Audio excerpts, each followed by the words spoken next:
दोस्तों, आज की सबसे बड़ी और ट्रेंडी खबर सियासी अड्डा पर। कमर्शियल एलपीजी सिलेंडर के दामों में बढ़ोतरी। पश्चिम एशिया में चल रहे तनाव के बीच आज से 19 किलोग्राम वाले कमर्शियल एलपीजी सिलेंडर की कीमतों में 42 रुपए की बढ़ोतरी की गई है।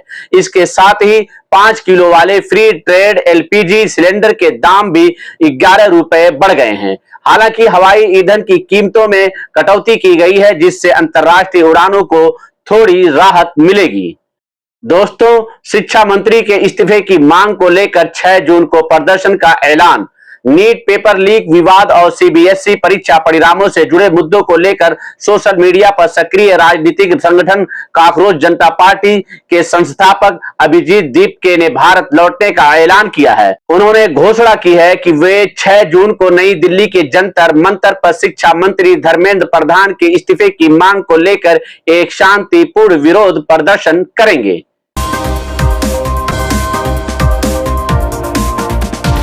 दोस्तों, भारत और ओमान के बीच ऐतिहासिक व्यापार समझौता लागू।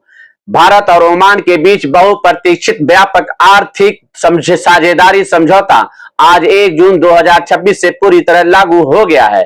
इस ऐतिहासिक समझौते के तहत ओमान द्वारा 3.6 अरब डॉलर से अधिक मूल्य के भारतीय सामानों पर लगने वाले 5% के बेसलाइन आयात शुल्क की पूरी तरह खत्म कर दिया गया है। इससे दोनों देशों के राजनीतिक और व्यापारिक संबंध और मजबूत होंगे। दोस्तों, नेपाल संसद में भारत नेपाल सीमा विवाद पर भारी हंगामा। नेपाल के प्रधानमंत्री बालेन्द्र शाह द्वारा रविवार को प्रतिनिधि सभा में दिए गए एक विवादास्पद बयान के बाद आज नेपाल की राष्ट्रीय सभा में भारी हंगामा हुआ। विपक्ष के सांसदों ने पीएम शाह के इस बयान पर कि नेपाल ने भारतीय सीमा पर अतिक्रमण किया है, कड़ा एतराज जताया और संसद की कार्रवाई ठप कर दी। विपक्षी दल इस मुद्दे पर प्रधानमंत्री से माफी की मांग कर रहे हैं।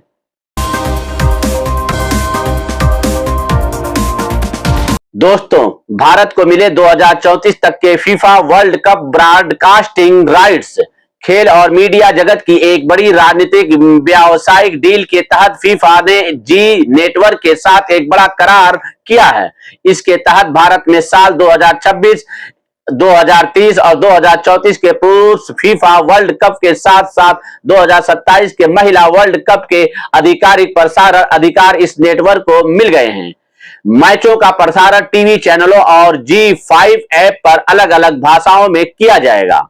Market update. वैश्विक स्तर पर अमेरिका और ईरान के बीच 60 दिनों के युद्ध विराम यानी सीज फायर की खबरों के चलते आज भारतीय शेयर बाजार सेंसेक्स और निफ्टी बढ़त के साथ खुले, जिससे पिछले हफ्ते की मंदी के बाद निवेशकों को थोड़ी राहत मिली है।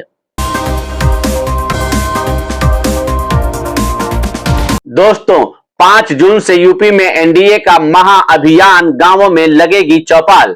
केंद्र की एनडीए सरकार के 12 साल पूरे होने के मौके पर मुख्यमंत्री योगी आदित्यनाथ ने उत्तर प्रदेश में 5 जून से 21 जून तक एक विशाल अभियान चलाने के निर्देश दिए हैं। इसके तहत हर विधानसभा क्षेत्र में 10 किलोमीटर लंबी प्रगति पथ यात्रा निकाली जाएगी। सरकार के सभी मंत्री, सांसद और विधायक सीधे गांवों में जाकर चौपाल लगाएंगे और जनता को अपनी सरकार की उपलब्धियां गिनाएंगे।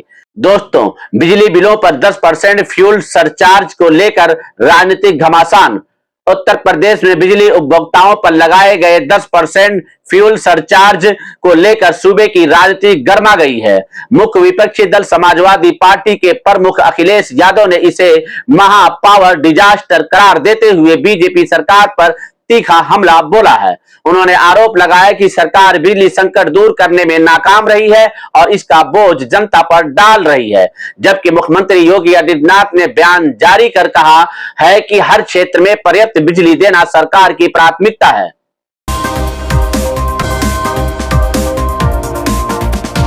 दोस्तों, यूपी पंचायत चुनाव में देरी तय, 10 जून को आएगी अंतिम वोटर लिस्ट। उत्तर प्रदेश राज्य निर्वाचन आयोग ने ग्राम पंचायतों की मतदाता सूची के अंतिम प्रकाशन की तारीख एक बार फिर बढ़ाकर 10 जून 2026 कर दी है। चूंकि कई ग्राम पंचायतों का कार्यकाल मई और जून में समाप्त हो रहा है, इस नई तारीख के बाद अब चुनावों में देरी होना बिल्कुल तय माना जा रहा है। राजनीतिक गलियारों में चर्चा है कि चुनाव होने तक सरकार पंचायतों के प्रशासनिक कामों को संभालने के लिए प्रशासक नियुक्ति कर सकती है। दोस्तों, प्रशासनिक सुधार पंचायती राज विभाग में 37 नए डीपीआरओ पदों को मंजूरी। उत्तर प्रदेश में ग्रामीण विकास और पंचायती राज व्यवस्था को मजबूत करने के लिए योगी सरकार ने बड़ा प्रशासनिक फैसला लिया है। राज्य सरकार ने विभाग के अंतर्गत 37 नए जिला पंचायत राज अधिकारी डीपीआरओ के पदों को आधिकारिक रूप से मंजूरी दे दी है। इस फैसले का राजनीतिक उद्देश्य गांवों में चल रही सरकारी योजनाओं की मॉनिटरिंग को तेज करना और विकास कार्यों का लाभ सीधे जनता तक पहुंचाना है।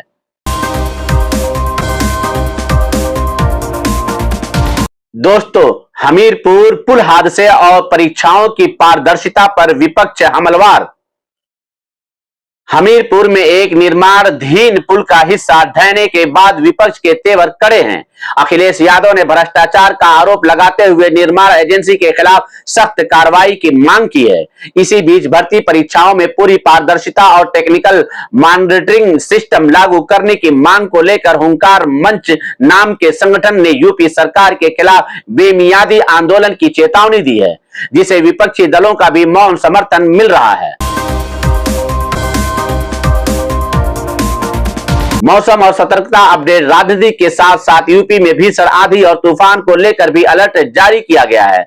मौसम विभाग आईएमडी ने अगले 24 घंटे के भीतर यूपी सहित कई जिलों में 80 किलोमीटर प्रति घंटे की रफ्तार से हवाएं चलने और बारिश का अनुमान जताया है, जिसको लेकर के मुख्यमंत्री ने सभी जिलाधिकारियों को तुरंत राहत कार्य और सतर्कता बरतने की निर्देश दिए हैं।